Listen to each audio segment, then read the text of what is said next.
Hi, third graders, it's Mrs. Beard. I hope you enjoyed singing the song Don't Let the Wind.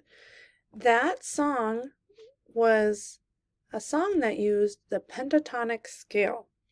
Now, if you remember the pentatonic scale that we talked about last week, it is the scale solfege patterns do, re, mi, sol, la, do.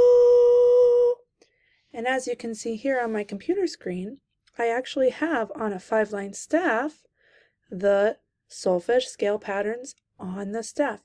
Do is the lowest, re, mi, sol, la, and high do. So all of these pitches are used in the African American song Don't Let the Wind. Hand sign them as you sing the pitches. So let's do it together. Do, re, mi, sol, la, do. And if you remember, those hand signs were right there. So we're going to practice singing them up, and now let's do it down. Let's start with high do. Do, la, sol, mi, re, do. Very cool. Let's take a look at this sheet. Your substitute teacher will hand out this copy right here. And as you can see, it has the pentatonic melodic patterns here that we just worked on. And the directions of this says label and sing this counter melody with Don't Let the Wind using pitch syllables and hand signs. So what you're going to do here is, do you see the line under each note on the staff?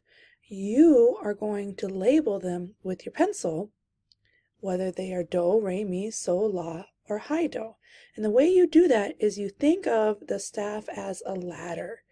And you notice that these notes are either on the bottom of the ladder, the middle of the ladder, or on the top of the ladder. So I'll do the first 4 notes with you, and then you can do the rest on your own. So if we look at the very first note, we notice that note head is on the bottom line. If we look at our map key right here, we notice that the note that's on the bottom line is a mi. So let's label that mi. Let's see if I can do that. Here we go.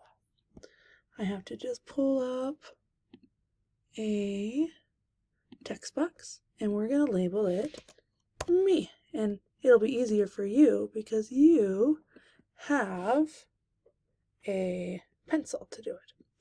All right, so the first one is labeled. Let's look at this next one. Now this note is not on the bottom line, it's on the second line of our musical staff, which is kind of like a ladder. And the note that is on the second line is not do, not re, not mi, but oh, look at that, so is on the second line. So let's label that one so. All right, and we'll put it right in there. Let's take a look at this one. Oh, do you notice how this one is in a space? So it's not on the line, it's inside the space. And the note that is inside the space is la. So let's label that one la. And let's do the very last one.